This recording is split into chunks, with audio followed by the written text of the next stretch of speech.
Okay, let's unpack this. So today we are doing a deep dive into a topic that, it really touches every single person listening. Cancer. It's a word with so much weight, isn't it? So much fear attached to it. So much. And I think there's this feeling that a lot of people have of, a predetermined fate, that it's just bad luck. But the very first thing, our source material, these core texts of modern pathology, they make it really clear that we shouldn't see it as this one single unstoppable thing. Right. It's not a monolith. Not at all. It is, and this is their exact phrasing, many disorders with widely different pathogenesis, natural histories, and responses to treatments. That distinction is just, it's everything, isn't it? It's the foundation of how we even begin to fight it. It is. It's why we don't have one cure. But it's also, the insight that lets us find targeted prevention strategies. And we have to acknowledge the suffering it causes. The emotional toll is immense, and the global numbers they're projected to grow. They are. The sources project something like 21.4 million new cases a year by 2030, which is a sobering number. But, and this is important, the data also offers some real, tangible signs of hope. Especially in the developed world. Exactly. When you look at the United States, for instance, cancer mortality rates have actually been steadily declining. Since when? Since the mid-1990s, really. The sources point to about a 20% decline in men since 1990 and around 10% in women since 1991. And that's not just random.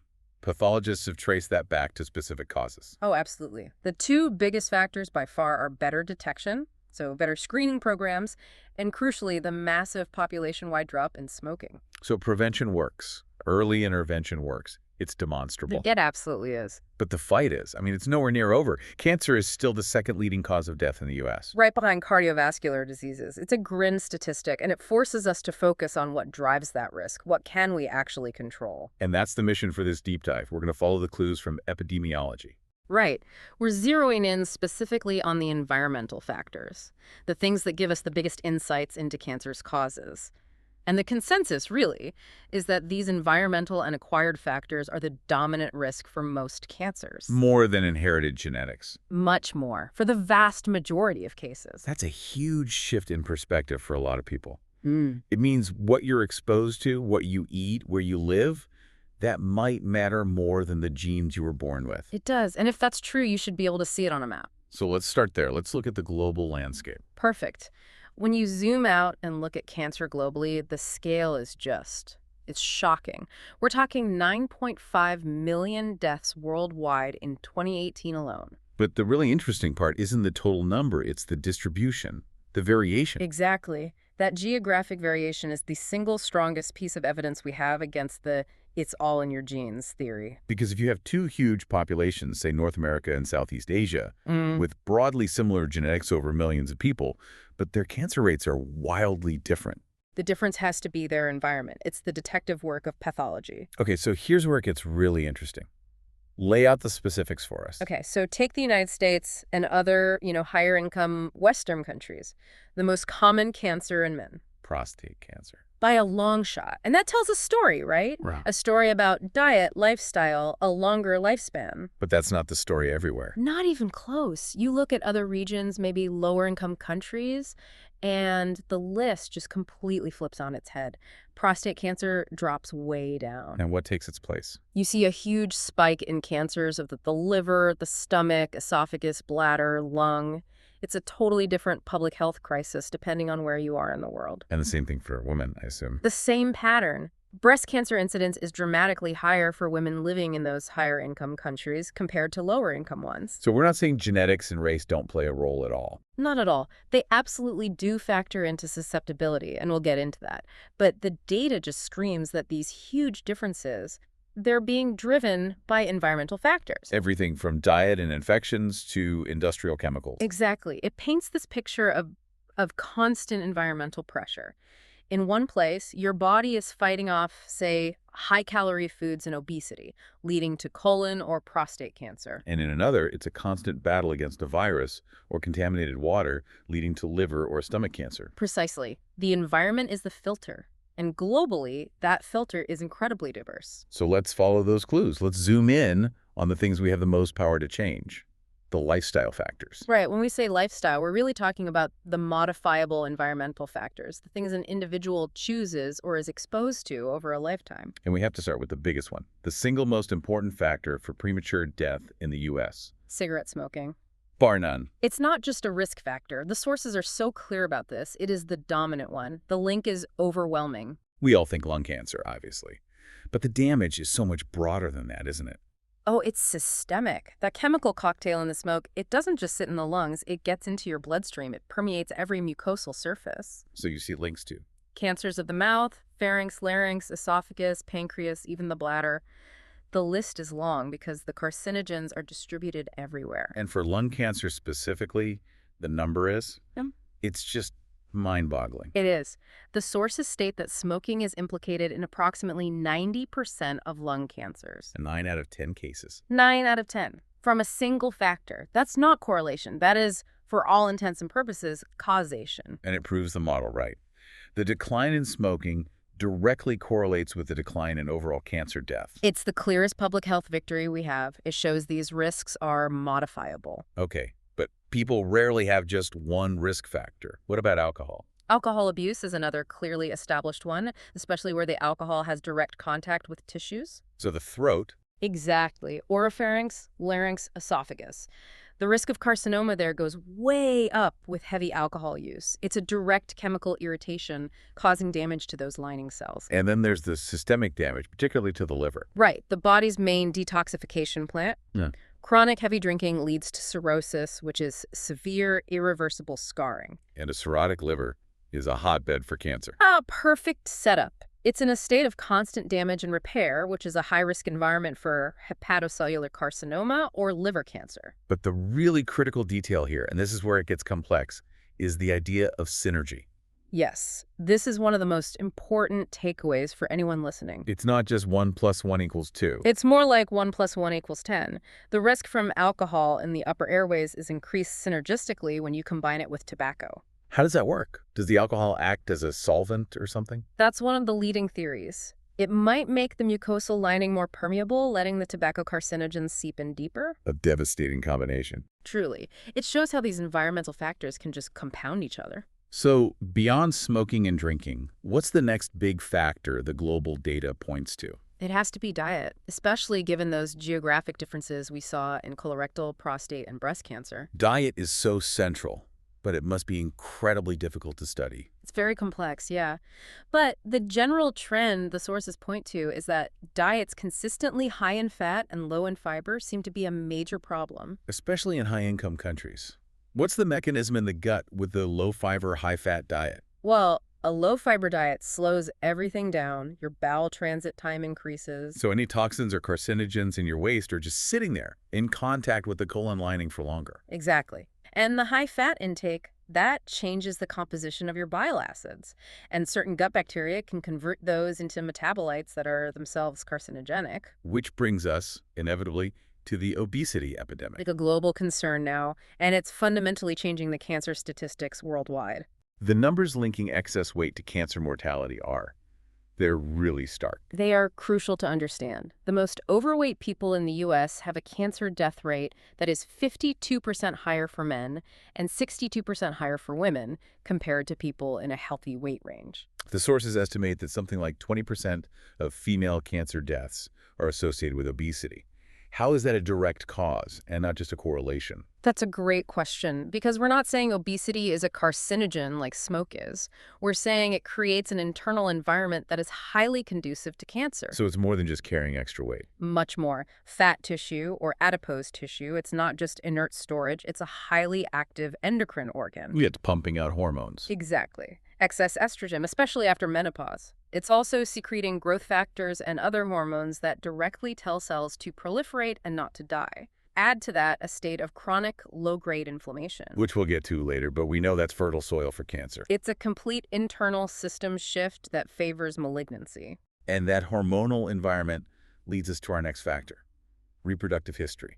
Right, which we consider an environmental factor because the choices around pregnancy and lactation, they define the chemical landscape of a woman's body over her lifetime. We're talking specifically about lifelong exposure to estrogen. Cumulative exposure, yeah.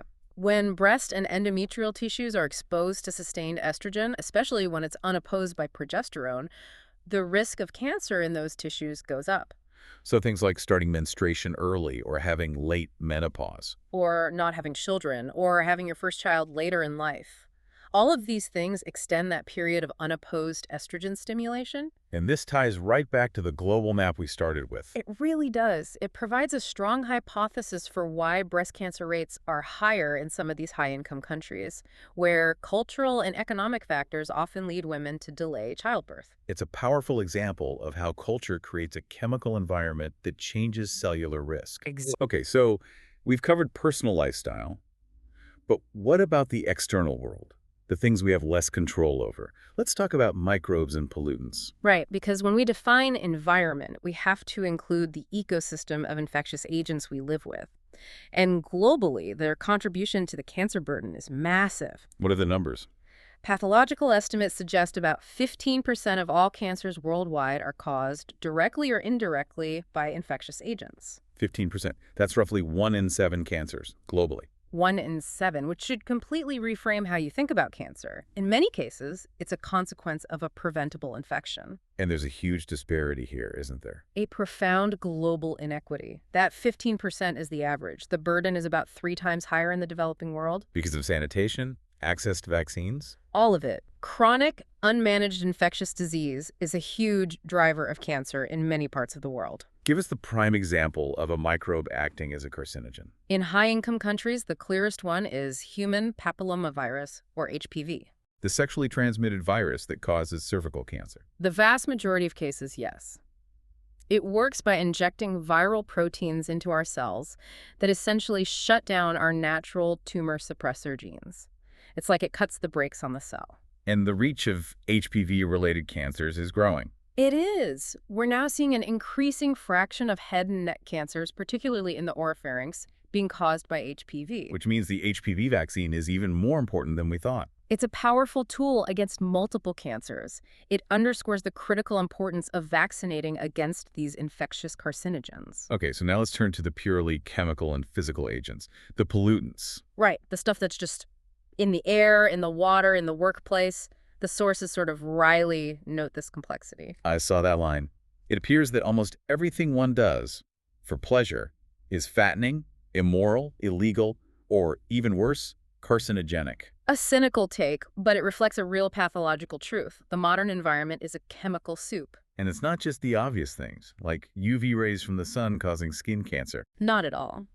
A huge, often invisible issue is water contamination. The sources specifically call out arsenic in well water. They mention the crisis in Bangladesh. A tragic, large-scale exposure. And chronic arsenic ingestion is a potent carcinogen linked to both skin and lung cancers. And it's even in things we think are safe, like our food and medications. It can be. Even grilling meat at high temperatures creates highly carcinogenic compounds that we then eat. It shows you that risk isn't just external pollution, it's also the compounds we generate ourselves. But the clearest, most tragic lessons came from occupational exposures, didn't they? Absolutely. This is where pathology really meets public safety. The ability to link a specific chemical in a specific workplace to a specific cancer is incredibly powerful. So let's run through a few of those. Let's start with asbestos. Asbestos it's a historical tragedy. It was everywhere because of its fire resistance, but the danger is the physical nature of the fiber itself. So it's not a chemical poison, it's a physical irritant. Yeah, exactly. These tiny, sharp, durable fibers get into the lungs and they stay there for decades, causing chronic physical irritation and inflammation. And that leads to a whole list of cancers. It does. Lung, esophageal, stomach, but the one it's most tragically known for is mesothelioma. A very rare, very aggressive cancer of the lining of the lungs. And it comes directly from that constant cycle of physical damage and attempted repair. And the latency period can be 30, 40 years. It's just devastating. Okay, what about something like benzene, a common industrial solvent? Benzene is used in printing, paint, dry cleaning. And unlike asbestos, this one is a chemical poison that directly targets the bone marrow. And that means leukemia. Acute myeloid leukemia, yes. The benzene metabolites directly disrupt the stem cells that make your blood, causing chromosomal breakage and instability. It poisons the factory, essentially. And then there are heavy metals, like cadmium. Right, used in batteries, pigments. Chronic exposure has been specifically linked to prostate carcinoma. And finally, radon. This one's a natural hazard. It is. It's a radioactive gas that comes from the natural decay of uranium in the soil. It can accumulate in basements. And when you inhale it, The radioactive decay products emit alpha particles that directly damage the DNA in your lung cells. It's a documented cause of lung cancer, especially in non-smokers. so we've covered the external threats. Let's move inside the body to the conditions that develop over time that make us more vulnerable. Yes, the acquired conditions. These are the things that turn our internal landscape into what pathologists call fertile soil for cancer. And the first, most unavoidable one is simply age. It's the strongest link. Most carcinomas happen in people over 55. It's the leading cause of death for women aged 40 to 79 and men aged 60 to 79. And the common thinking is just more time, more chances for something to go wrong. That's broadly correct, but the pathology is more specific. There are two main factors. The first is simply the accumulation of somatic mutations. So every time a cell divides over your entire life, there's a tiny risk of an error. And after 60, 70 years, Those thousands of tiny, non-lethal errors they add up until a cell finally crosses the line into malignancy. and what's the second factor? The decline in immune competence. Our immune system is constantly on patrol, looking for and destroying abnormal cells. We call it immune surveillance. And that system just gets less efficient as we get older. It does. It gets weaker, slower.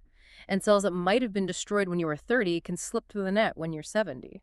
This helps explain why childhood cancers are so different, right? It's a crucial distinction. Cancers in kids are very unlikely to be from decades of accumulated environmental damage. They're more likely to be from an inherited mutation, a flaw in the original blueprint. Exactly. That's why you see things like retinoblastoma or neuroblastoma in kids. But carcinomas, the dominant environmentally driven cancers, are very rare. Okay, let's talk about chronic inflammation. This is a fascinating connection. It really is, and it's an old idea, first proposed by Virchow back in 1863. The idea that chronic inflammation creates that fertile soil for cancer. Yeah, how does that actually work? Inflammation is supposed to be a healing response. It is when it's short term.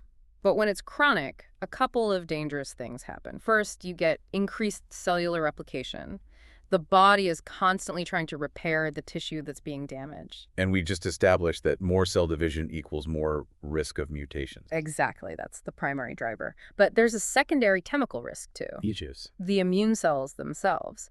When they're activated for a long time, they produce these highly destructive chemicals called reactive oxygen species, or ROS. They're meant to kill bacteria, but they can damage our own DNA as a side effect. They're basically internal carcinogens generated by our own immune response. So you have this perfect storm. Cells are being forced to divide faster, and their DNA is being damaged by the immune system at the same time. And this has real-world implications for prevention, Huge implications. The classic example is the bacterium Helicobacter pylori. which causes chronic stomach inflammation, gastritis. Right. And that chronic inflammation is a major risk factor for gastric cancer.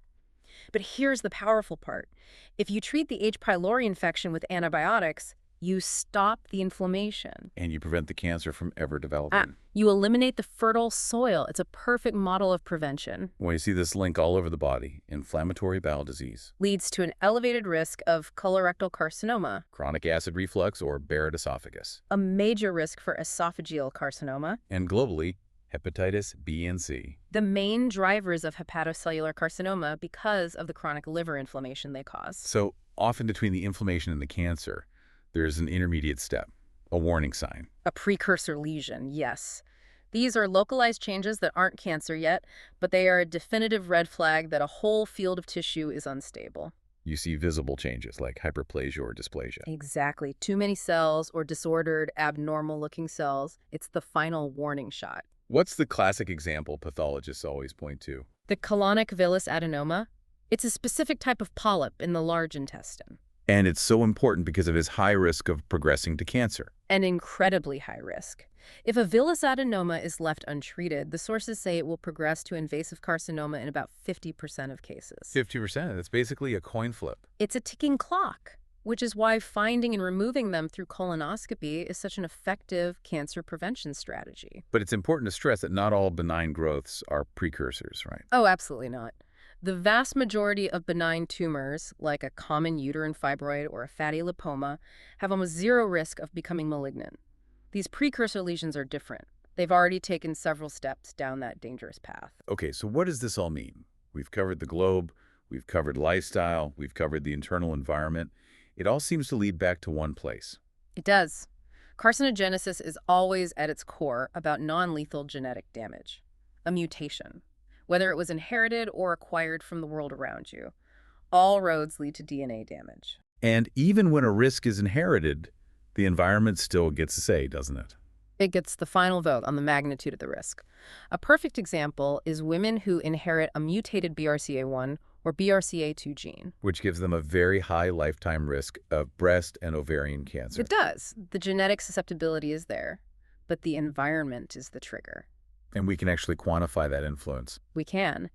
Studies showed that even among women with these BRCA mutations, there was a nearly threefold difference in their breast cancer risk depending on one simple factor. It was. Whether they were born before or after 1940. Wow. Why that specific year? Because it marks a major shift in lifestyle and reproductive history in the Western world. Women born after 1940 were more likely to have children later, have fewer children, have different diets. So the genetics provided the loaded gun. And the changing 20th century environment pulled the trigger. Even our inherited risks are profoundly sensitive to our environment. Okay, so this last piece of the puzzle this is the most critical part for where medicine is going. The ultimate handshake between our genes and our environment. This is absolutely foundational for understanding personalized risk, because it turns out that subtle genetic variations, we call them polymorphisms, can completely change how your body handles an environmental toxin. And the main system involved here is the cytochrome P450 system. That's the one. It's a huge family of enzymes, mostly in your liver, and their job is to metabolize foreign chemicals. But here's the critical counterintuitive part. I'm ready. Many of the chemicals we're exposed to, say in cigarette smoke, they aren't actually that dangerous when they first enter our body. They're what we call pro-carcinogens. They're inactive. Wait, so the P450 system, it activates them. It turns them into the real threat. Inadvertently, yes. In the process of trying to break the chemical down to excrete it, the P450 enzymes can create these highly reactive, DNA-damaging byproducts. They can convert an inactive substance into a potent, active carcinogen. That is genuinely mind-blowing. My own body's detoxification system could be making an external danger lethal. It's the great paradox of metabolism. Now, add one more layer to that. Imagine a person inherits a genetic polymorphism, a variant, in one of their P450 genes that makes that enzyme hyperactive. So their version of the enzyme works faster than most people's. Much faster, much more efficiently. That person will convert the same amount of inhaled procarcinogens from smoke into the active, dangerous carcinogens much more rapidly. Meaning they have a much higher susceptibility to smoking-induced lung cancer. Significantly higher. This is the ultimate individualized risk. Two people can smoke the exact same number of cigarettes for the exact same number of years. And one gets cancer and the other doesn't, partly because the first person's own genetics made their body a more efficient carcinogen factory. Exactly. It completely shifts the focus from just exposure to molecular vulnerability. Our own genetics are the final determinant of how dangerous the environment truly is for us. This has been a huge deep dive. We've gone from global cancer maps right down to the molecular level inside a single cell. And the message seems pretty clear. It is. Cancer is a disease that is profoundly influenced by things we can change. By geography, by lifestyle choices like smoking and diet, by occupational safety, and by managing the internal environment of chronic inflammation. The great lesson here seems to be one of empowerment. It's not just random bad luck for most people. Not at all. We know that managing weight, avoiding tobacco, getting vaccinated against certain viruses, these are real, proven actions that dramatically cut the risk for the whole population. Which brings us back to that final provocative thought, that molecular handshake with the P450 system. Right. If your ability to handle a toxin from pollution or food isn't universal, if it's highly variable based on your unique genetic makeup, how does that change how we should think about risk? It's a huge question. It is. Does it mean that future prevention has to move beyond broad public warnings and become hyper-personalized? Genetically informed, that's the question we want you to think about. Because understanding that gene-environment interaction is essential for designing the next generation of prevention and, ultimately, cures.